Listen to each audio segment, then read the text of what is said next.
दोस्तों अभी हाल ही में एक फिल्म रिलीज हुई है द ताज स्टोरी। कौन थे मंदिर चल दिए चाचा? ताजमहल। ये देखिए मुगल वास्तुकला का शानदार अजूबा जिसकी खूबसूरती में हर कोई डूबा।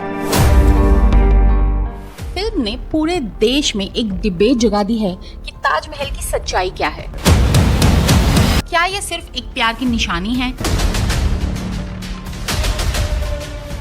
या इसके पीछे छुपी हुई है कोई ऐसी कहानी जिसके बारे में आज तक दुनिया को सही से पता ही नहीं चला।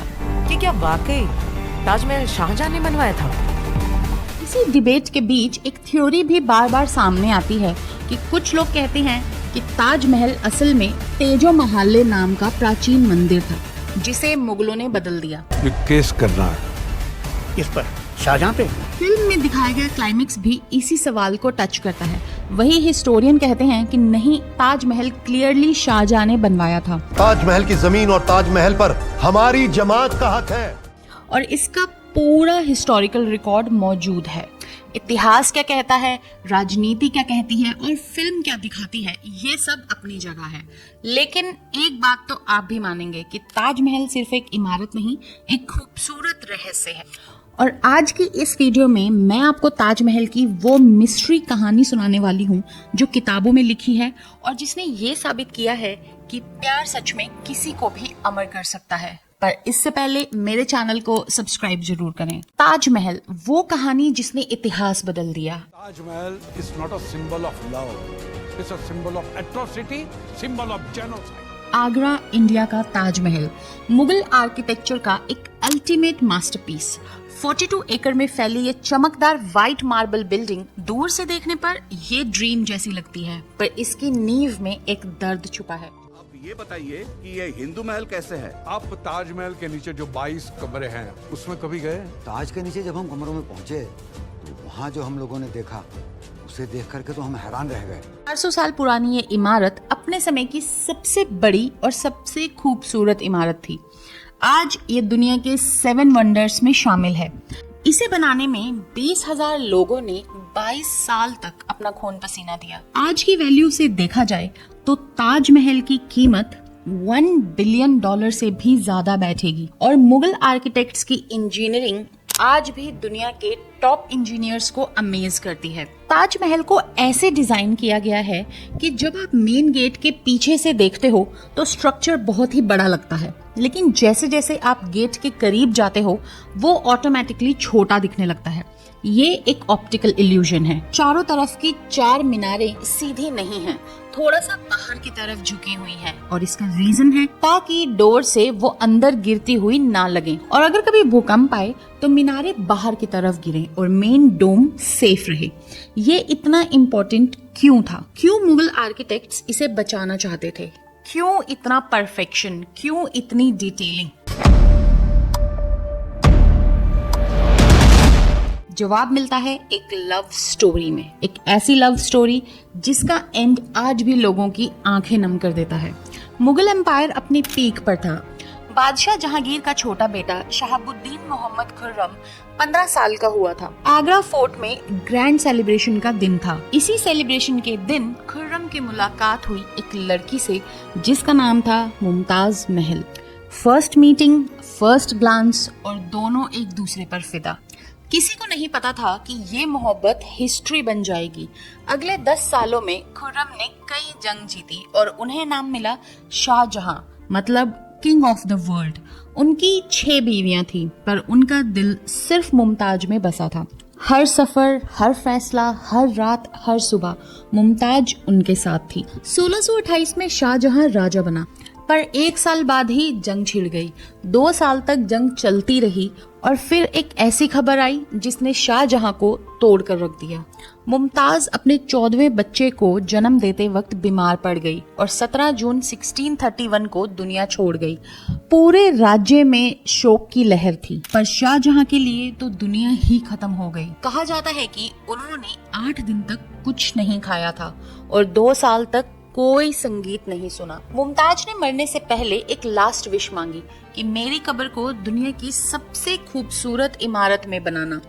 शाहजहां ने वहीं पर कसम खा ली कि मैं ऐसा मकबरा बनाऊंगा जो हमेशा के लिए दुनिया को याद रहे। और शुरू हुआ ताजमहल का सफर। मुमताज की डेथ के 6 महीने के बाद कंस्ट्रक्शन स्टार्ट हुई। 20,000 कारीगर, हजारों हाथी, पूरे राज्य से लोग बुलाए गए। यमुना किनारे की जमीन बहुत सॉफ्ट थी, इसलिए फाउंडेशन बनाना टफेस्ट पार्ट था। मुगल इंजीनियर्स ने सैकड़ों गहरे कुएं खोदे, उन्हें पत्थर और मलबे से भरा और उनके ऊपर सैकड़ों खंबे खड़े किए, जिस तरह से नरम जमीन पर रॉक सॉलिड फाउंडेशन बन गई।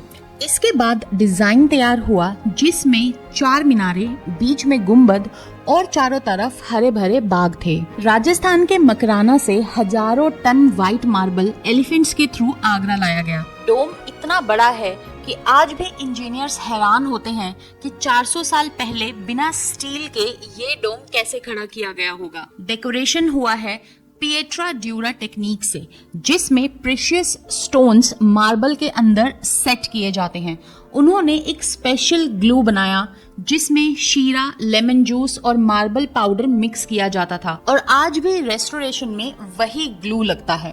ताजमहल दिन में 4 बार कलर चेंज करता है।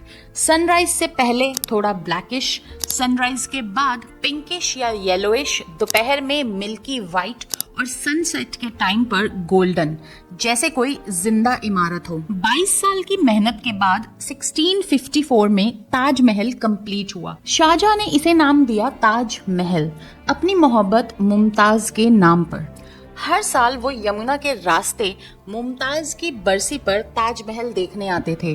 और फिर एक और ट्विस्ट आता है इस स्टोरी में। ताजमहल तो बन गया, पर खजाना खत्म हो गया। एम्पायर जो था वो वीक होने लगा। 1658 में शाहजहां के अपने बेटे औरंगजेब ने उन्हें हटाकर गद्दी ले ली। शाहजहां को आगरा फोर्ट में कैद कर दिया गया। उन्हें सिर्फ एक ही सुविधा मिली, एक छोटी सी खिड़की जिसमें से वो ताजमहल को देख सकते थे। 8 साल की कैद के बाद 74 साल की उम्र में शाहजहां की मौत हो गई। उन्हें मुमताज के पास ताजमहल के अंदर ही दफन किया गया। दोस्तों, ताजमहल की कहानी यहाँ खत्म नहीं होती। आज भी इस इमारत को लेकर एक डिबेट चलती रहती है कि कुछ लोग कहते हैं कि ये एक मंदिर था जिसका नाम तेजो महाले या तेजो महाले मंदिर था। कुछ मिस्ट्री पॉइंट्स जो आज भी पब्लिक डिबेट में आए हैं, जैसे कि ताजमहल के अंदर कुछ कमरे आज भी सील्ड हैं जिनमें पुराने मंदिर जैसी कार्विंग्स हो सकती हैं, लेकिन आज तक ASI ने ऑफिशियली इस बात पर कोई कंफर्मेशन नहीं दिया है। क्लेम ये भी होता है कि ताजमहल के कुछ underground chambers Hindu temple style layout जैसे लगते हैं, और कुछ लोग तेजो महाले का नाम पुराने मैप्स और फोक स्टोरीज से जोड़ते हैं, लेकिन इनमें से कोई भी बात ऑफिशियली प्रूव नहीं होती, और कोर्ट ने भी इन थ्योरीज को हिस्टोरिकली अनप्रूवन बताया है। हिस्ट्री अपने रिकॉर्ड के साथ स्टैंड करती है, लेकिन क्लेम्स और थ्योरीज इंटरनेट पर चलते रहते हैं। द ताज स्टोरी मूवी में भी ये दिखाया गया है कि कुछ ऐसे सीक्रेट्स हैं जो जनता से छुपाए गए हैं, जैसे पुराने बंद कमरे, पुरानी सील्स और एक मिस्टीरियस टनल सिस्टम। अहम बात यह कि क्या था उन कमरों में जो रातों रात दीवारों में चुनवा दिए। और फिल्म का सबसे बड़ा ट्विस्ट ये है कि बिल्डर्स और वर्कर्स की जो एक्चुअल कहानी है वो हिस्ट्री बुक्स से बिल्कुल अलग हो सकती है, जैसे कि किसी बड़े सीक्रेट को हमेशा के लिए दफन कर दिया गया हो। मूवी ने एक हाइपोथेटिकल वर्जन दिखाया है कि अगर ताजमहल के बंद कमरे खोले जाएं, तो शायद हिस्ट्री इटसेल्फ बदल जाए। एक्चुअल लाइफ में ऐसा हुआ या नहीं ये कोई कंफर्म नहीं कर पाया, लेकिन फिल्म ने एक चीज जरूर कर दी, पब्लिक क्यूरियोसिटी को फिर से जगा दिया और लोगों को ये सोचने पर मजबूर कर दिया कि हम ताजमहल के बारे में जितना जानते हैं शायद वो उतना सिंपल है ही नहीं। मकबरा कभी देखा है कि जिसके ऊपर गुंबद हो, गुंबद पर कलश हो? इसका ताजमहल का DNA टेस्ट करवाए। दोस्तों, ताजमहल एक मिस्ट्री है, चाहे आप इसे एक प्यार की निशानी समझो या फिर एक टेम्पल से जुड़ी कहानी या फिर एक हिडन हिस्ट्री। और सच क्या है, या तो वो हिस्ट्री जानती है या ताजमहल के अंदर के वो बंद कमरे। अगर वीडियो अच्छा लगा हो तो प्लीज लाइक और शेयर करो और मेरे चैनल को सब्सक्राइब करो, और मैं आपसे मिलती हूँ अगली वीडियो में। Thank you for watching.